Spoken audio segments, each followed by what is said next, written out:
25 thing paused on me of 25 days to an organized craft room. I am Tracey, independent Stampin' Up! Demonstrator, the paper pusher, and one tired puppy tonight. It is late, but it has been a day. I've explained it in other videos that I posted today. You've probably already seen, so let's just move on. I am going to get this done today because we got to keep trucking.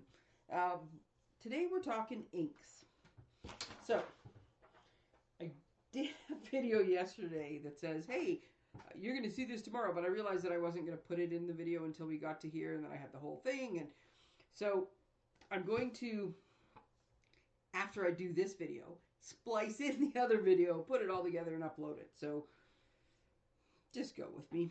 What was the day before? Oh, yes. To recap yesterday's things, I did sort the treats bags. I didn't really get rid of any. I just had to sort of tidy it up in there a bit. But I kind of went through those, even though it didn't look like it back in November already. So yes. So we're moving on to inks. Okay. So at least once a year, and I didn't do it the last time. I usually do this particular step. It's more of an annual catalog thing, but I didn't do it this time. And when annual catalog rolls around this year, I'm going to be in Europe. So it's not going to be quite as easy. So I thought I'm going to do a bit more thorough of a job right now, but I'm going to show you some things as we're going along. Because you should go through your ink, like ink pads, markers, blends. Ideally, you have a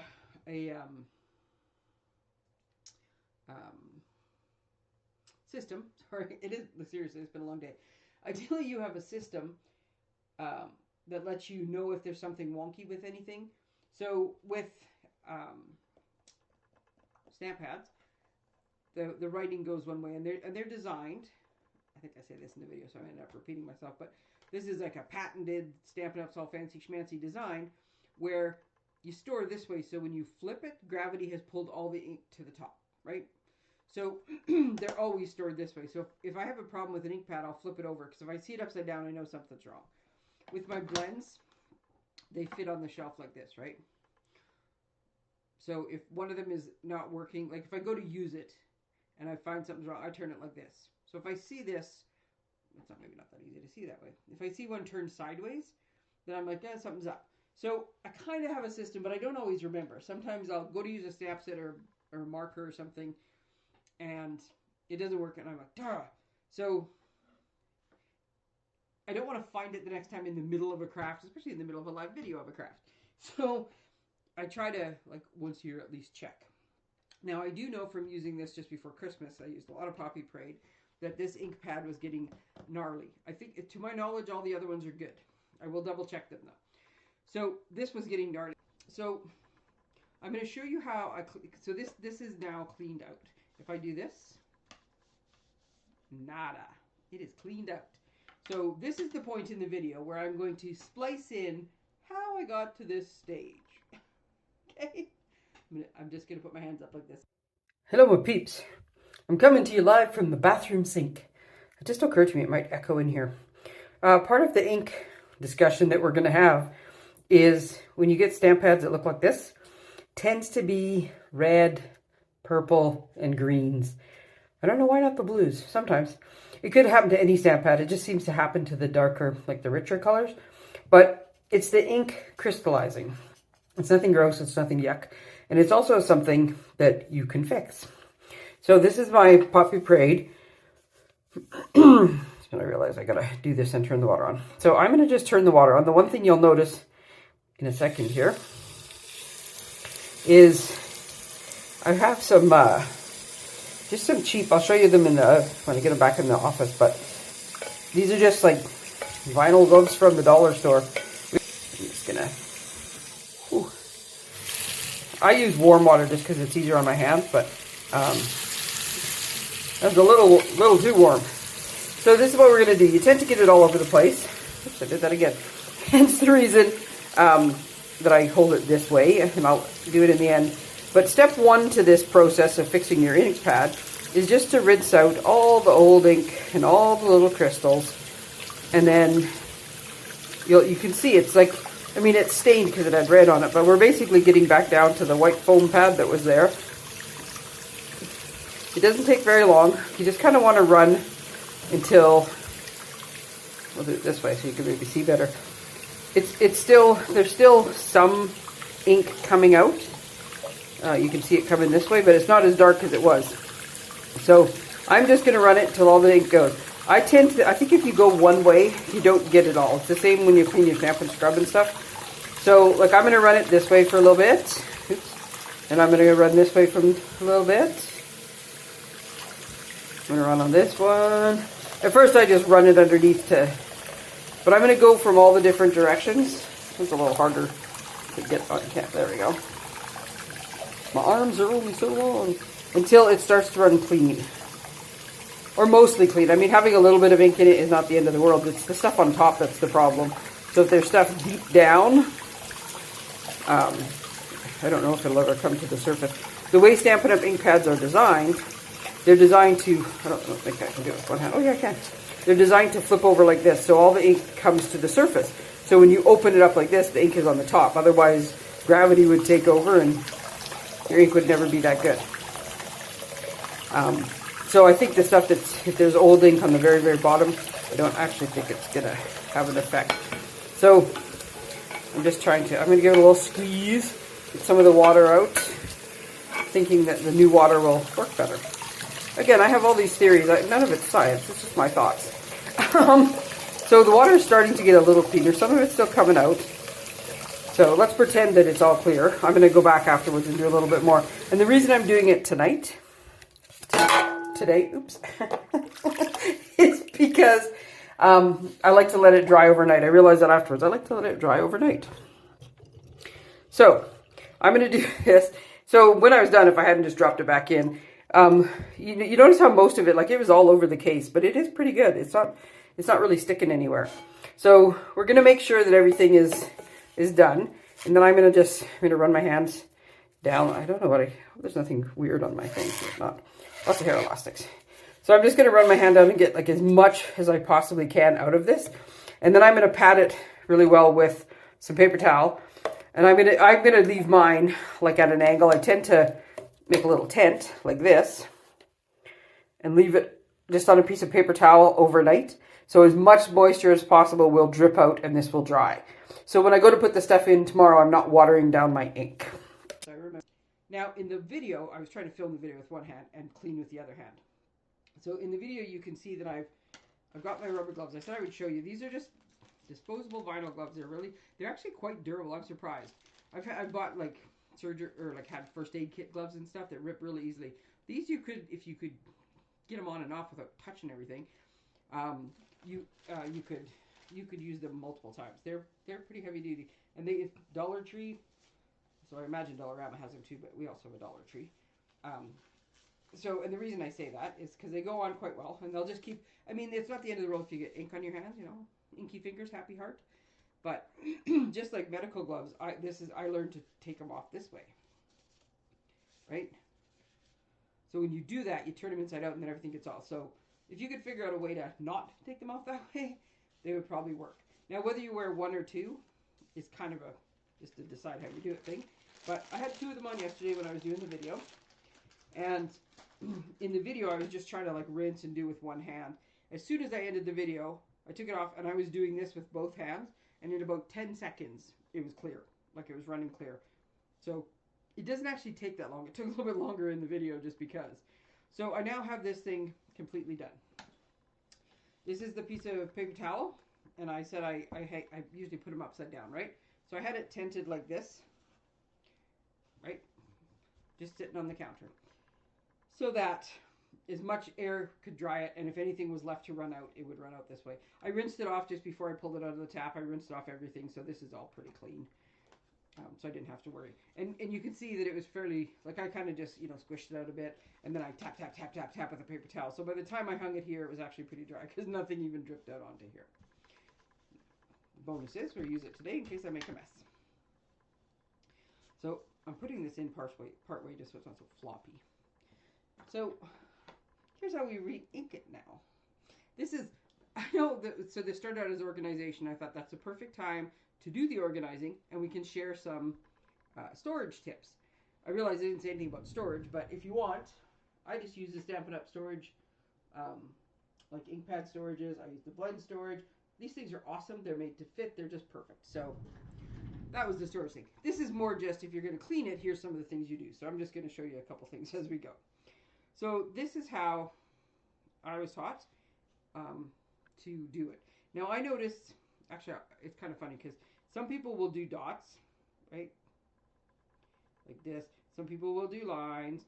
I find, like anything I do, I like to do circles. And just because I think you don't get the lines when you go to stamp. Now one thing I will advise, every time I buy a new stamp pad, new color, and this is why I usually do this with the annual catalog, when they retire one set of in colors and bring in another one, I will take my retired ones out and get their new ones in. And so because I'm doing new colors, I have to rearrange. My stamp pads are in order of like the rainbow, like all the reds are together, all the blues are together, the greens are together. But I like them alphabetical, or not alphabetical, light to dark when I do them. So if I get a new color, I have to put it in there in the right order, or it bugs me. It's out of sequence, right? So at least once a year, I shift everything. So that's usually the time I choose to do it. If I buy an ink pad, I buy the refill. Now I do it so that one, I can re-ink the ink pad if needed, but also because there's all sorts of cool things you can do with these, and I just find it's easier just to have it. It's never happened to me, but I mean, there's always a chance when you buy a brand new ink pad that I'm just going around the edge so I can get close to the edge with ink. If you buy a brand new ink pad that maybe didn't fully close or something, and so it could come to you without any ink in it, and if it did and you said, Sam, my ink pad came dry, they would send you another one like it, no problem. But if you happen to need it right away, that wouldn't really help you. So I always order the reinker. So I'm just going around, and so as I'm doing this, I'm squeezing, right? Don't put the nose of this thing like right into it. Every now and again I do that and like virtually nothing comes out. You want to be just above the foam, and you want to squeeze a little so that as the stuff's coming out, you're just kind of using the tip a little bit to direct it, but not. Like there's no air gets in if you put it right on the foam, and then it doesn't really work. So I'm just going to do this. I don't know why it's not. In the time that I've done this, there's very few times that I have ever like used an entire re-inker. This one's only, I think I've re-inked this pad before because it's a popular, and some colors just seem like they need inking more than others, but most of mine, I've by the time I get rid of the ink color, I've never even bought a new re-inker for it, except for Memento. I've gone through that one. Yeah, for some reason it's just, there's lots in here. I'm just not, I don't understand why it is. It's not coming out of the bottle very well. I have to do a little bit of surgery. Okay, let's pretend like it's working. Oh, there we go. Oops, now I got big gobs of it. I'm trying to, you can see as it's coming in, you can kind of see where it's getting a little more saturated. Now, one of the other things I would say is if you're doing this, don't do this if you need to stamp right away. I think this is better to do part one and then let it sit for a while or even overnight. I don't know if I said it. When I set my stamp out to dry, and in the video I say leave it overnight because then it's nice and dry, which is better in the morning. Because you don't want to water it down because then you get watery color, right? I checked this ink pad at like 6 o'clock, 7 o'clock supper time last night, and it was already dry. I could have easily done it last night. So I must have done a better job of wringing it out because sometimes it's not very dry that quickly. But yeah, we're just trying to fill in the blanks, and then we're going to kind of smooth it around a bit, and then I like to let it sit for a minute, like turn it upside down and let it sit for a minute, and then do it again. But yeah, if you've just freshly re-inked something, like you're taking it to a class or something, make sure you tell people it's just been re-inked, because you have to be a little more careful when you use a freshly re-inked stamp pad, because it is super juicy and people are not expecting it. Okay, so I'm going to put more in there, but for now it's killing my thumb, and I got to see, maybe there's something like a little crystal or something in there that's blocking the thing. Anyway, so this is just a little makeup spatula. I think it was given to me, and I'm sure that it's the same as the little like sanding block we got. They're actually nail things. Like a lot of the stuff, these little cute little crafty things that people get have to do with makeup. I don't do makeup, so I don't know. I did look on Amazon to see if I could find these particular ones, and I couldn't. But I found like 200 disposable plastic spatulas for $6. So these ones, I would imagine you use these a few times, and yeah, maybe they'd get stained or you'd want to throw them out or something. But I just assumed they were disposable because they're very thin. Maybe in the makeup world, you're only supposed to use things once. But anyway, so I did find them. I'm going to order some and try them, so I'll let you know the next time if they work. But all we're doing is, because we put it in, we just kind of want to do something that smooths it out so that you're getting rid of any lines or any puddles. And right, so you're going to kind of go like this, and we're going to go the other direction. I mean, at this point, if you noticed a really big spot, you could take it out. And then just kind of wipe off. That's the beauty of this. I don't even care if it gets stained, because if it stains, like I'm wiping off all the free stuff, if it was to get stained, it would likely mean that it was dry, not wet. Otherwise, it would wipe off. So the other thing you could do, I did at one point, I had one of my bone folders, because that's what somebody said. So I was using this end of my bone folder to smear it, but this will stain your bone folder. So unless you want to keep one bone folder specifically for doing ink pads, I wouldn't use that. Here's the other thing. Piece of cardstock sitting on my desk. You can do this because the idea is, and you're not trying to pick it up, right? This does pick up a little bit, but you're not trying to pick it up. You're just trying to spread it back and forth in different ways. And then, oh, I do. Look at that. I'm just gonna do this so that I don't get this stuff on my table for tonight. So this is my stamp that I was doing from my live earlier that I just haven't cleaned up and put away yet. So I can try right now. And so even that does not look like, it doesn't look super saturated, but look at that stamp. Isn't this the cutest little tulip? That is a perfectly stamped image, like fully saturated, even though it doesn't look it. So like I said, the way the stamp set stores is meant to bring all the liquid, like all the ink to the front so it's ready. But I still like to leave it, like close it up, leave it, and then check back a little later, stamp something else again, and just see if it needs any more re-inking. And if not, I just know to test it again before. I don't have to do this very often, so it sticks in my head that, hey, the Poppy Parade's new, like check it before you go. So that's how I re-ink the ink pads. How you clean them out and then how you re-ink them.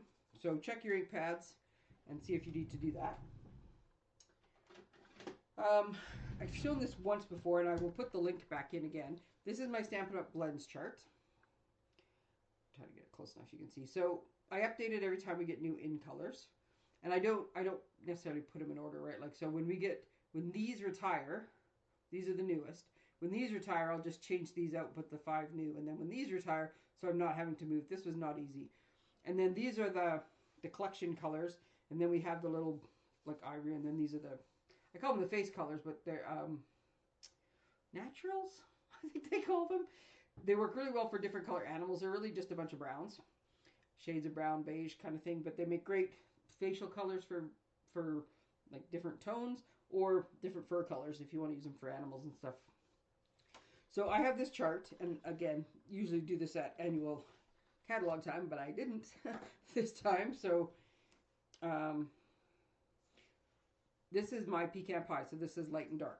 So this chart has all of the different colors, and there's a light and a dark. So I go through, and I use the bullet end, and I use the paintbrush end. This is for the light one. I just randomly picked these off the shelf. Oh, see, now I didn't plan this, but so this is a problem. And I know I'm taking them off the right way, but once this happens, it will keep happening. You can get around it. All you have to do is push like as hard as you can here to hold while you take it off. And I was doing it the proper way.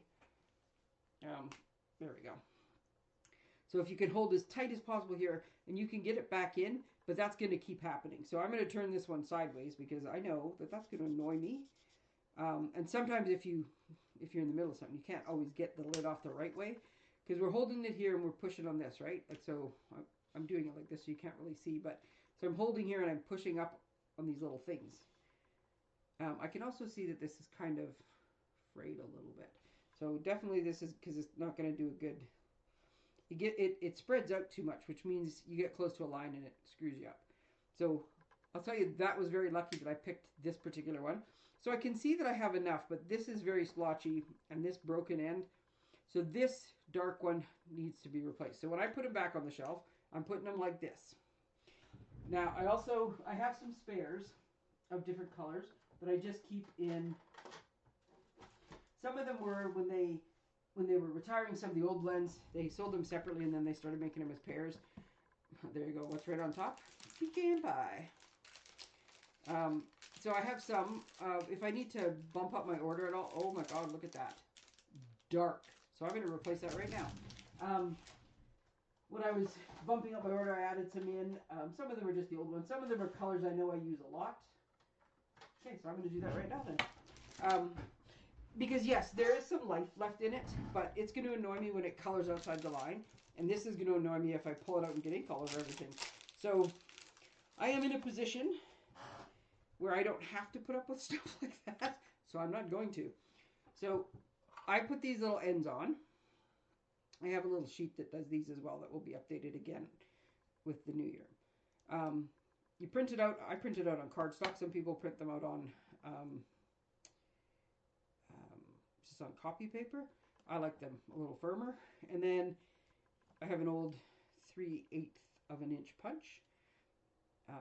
Punch them out, and then I just use a little glue dot, because as you can see with the glue dot, you can just pick them back up and do. They get a little manhandled after a while, but now I've got new labels. So one, that tells me this is a new one, although I will check before I throw one out.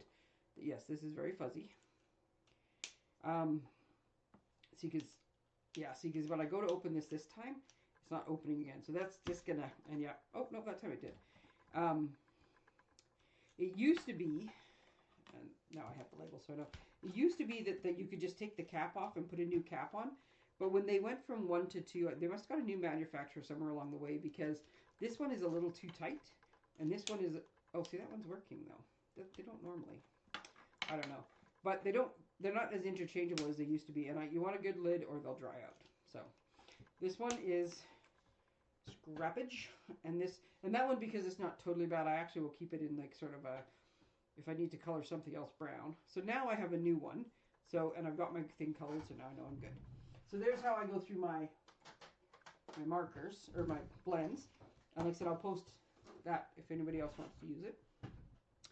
Now the funny part, why I said it's funny that one, I just grabbed a color and went, what the heck? Because I grabbed that second. The first one I tried to grab was marker.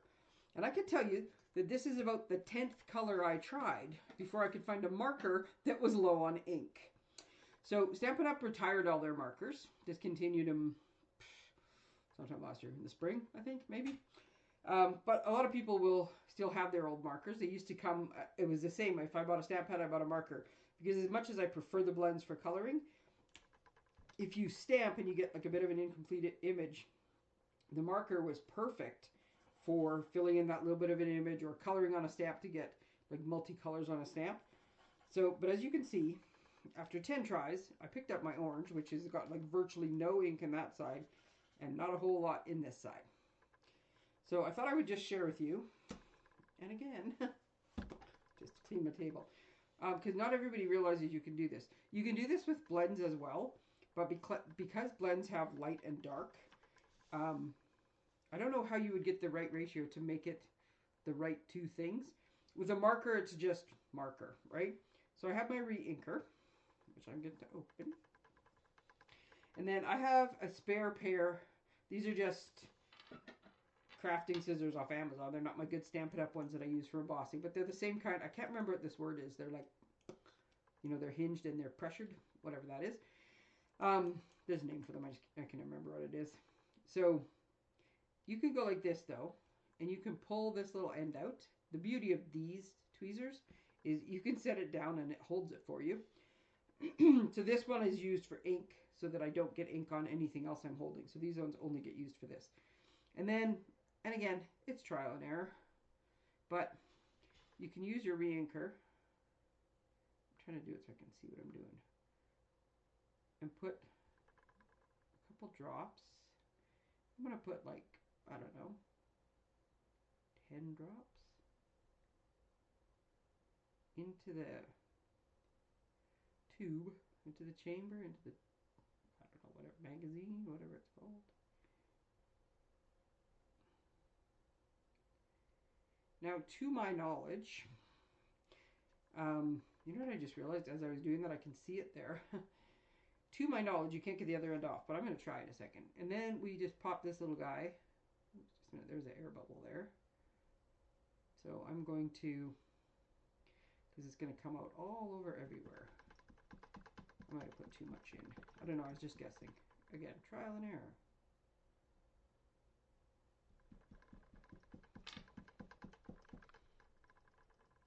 I'm just trying to get that to settle, get the air bubbles out, so that when I put this the whole way in, it doesn't, not sure why it's not going down. That much in. Hey, you know what they do when you watch other people and they're like, hey, live TV. Now the worst case scenario, let's see, there we go, is that I just had to like, so tapping worked. And putting something over top of your thing so it's not super loud, that's always nice too. And I can see it kind of, I can see it like a shadow in the side there. So yeah, if they get an air bubble in there, then when you go to put something else in, it would come all down the side and just make a big mess. So that's how I was trying to avoid. So I'm not sure why I have that in my left-handed. I'm not left-handed. So then we're just going to pop this back in. Let go of that. Okay, so and see, this one does get ink on it. And once I did finally put that in, I do have a bit of ink around, right around where it went in. I find that if you go like this to wipe, you're going to smear the ink. I think it's osmosis. Wet goes to dry. So if you just, that high school was a long time ago, but I think that's the right word. So if you do this, and like I'm just kind of rolling around with my Kleenex close to the edge, it's picking up the moisture, but it's not smearing it all over everywhere, because we don't want that. Okay, so that's instantly going in the garbage, so I don't get that anywhere else. So this side wasn't too bad. It's the other side, though, that I really want to use. So we're going to have to give it some time to soak in. So I think with this one, we're not going to see it instantly, but it's getting a little darker. But you know it was very soaked into the other side, right? So I'm going to put the lid on this one. But this other side, I'm hoping that it's a little bit faster to fill. No, it didn't go either. It needs time to, gravity and work its way down there. But while we're here, I think, no. Well, one, it's slippery as heck. So no, I think you can only take the other side out. But this is the side I use the most. This is the side I want. So I always store markers like this because that's what you want to do. You don't want it to pool. But for the next little while, I'm going to store it. And so remember, thin end is the bullet end. No, big end. I'm going to store it like this so I can help gravity along to get the ink to go all the way down and come out. So I'm going to do that, and while I'm doing some other things, and then I will try them again tomorrow and see if I need to add more, but it should be fine. Put that where it can stand up, and then I'll keep my little test piece. So, blends, markers, refills. Okay, so this one now, because I tell you, it's a good idea to have a running list. One, so you don't run out of anything when you need it, but also, I was doing my pre-order last night. Demonstrators got to pre-order early. Lots of excitement there. Great new online exclusive selection. Plus, Stampin' Up! Just announced that there's a replacement for the Stamparatus coming called the Stampin' Positioner, and I got to pre-order that. So should have that in week to 10 days kind of thing. But when I was doing my order, it's also bonus days. So for every $60 you spend, you get a coupon to get $6 off next month. So I am frugal.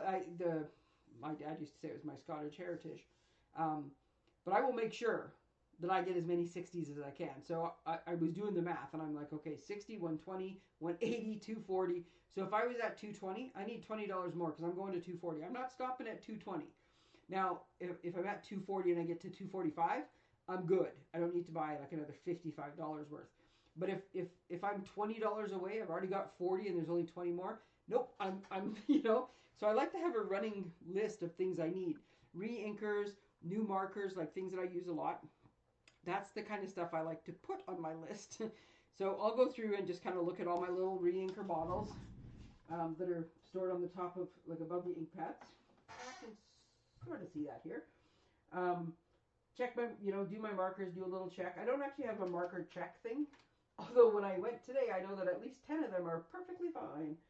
I don't use the markers as much anymore. I totally use the blends. So that's, I'll color all of those, check my ink pads. When I first started, I was like slowly getting them now because every time I buy an ink pad, I buy a re-inker. So not even in screen anymore. I know that my re-inkers are fine. I have one of everything. But I'll go check and make sure. And like I said, especially the Memento. Yeah, that one's fairly new. Because I know I just emptied one. Because I totally re-inked the Memento. And Memento is one that gets re-inked a lot. So I know I've been through more than one of those. So there is our ink stuff that we're going to do tomorrow for today. So go through, get them all organized, make sure everything's full, make a list, make sure the things that work, and maybe decide if you don't have a system, maybe come up with one. Like I said, turning things kitty bumpus, isn't that a great word? So turning my blends on their side or turning an ink pad upside down helps me quickly pick out that if there's something. So on the off chance, which lately it has not happened at all, but on the off chance that I should be sitting here with like, I wish I had something to do, I could go, oh, you know what? Now's a good time to do ink pads. Or I'm going to a big event where I need to take all my colors. Let me check and see if any of my inks need to be addressed, right? So it's a good time to do it. Okay, I'm going to try to keep it, well, that's sort of short. I have to now go and do some splicing. So hopefully you see this on Wednesday, but if you see it on Thursday, my apologies. It has just been a day. And I will be doing early tomorrow morning when I first get up. I'm going to be doing the next video because there's no quiet in the neighborhood lately. And if I wait too late, then the kids, the dogs, the construction, the movers, I don't know what's going on. So I'm hoping to do tomorrow's really early, so it'll be all done, scheduled, ready to upload. So tomorrow's should be on time. All right, everybody have a great night, or whatever's left of it by the time you see this. Talk to you tomorrow.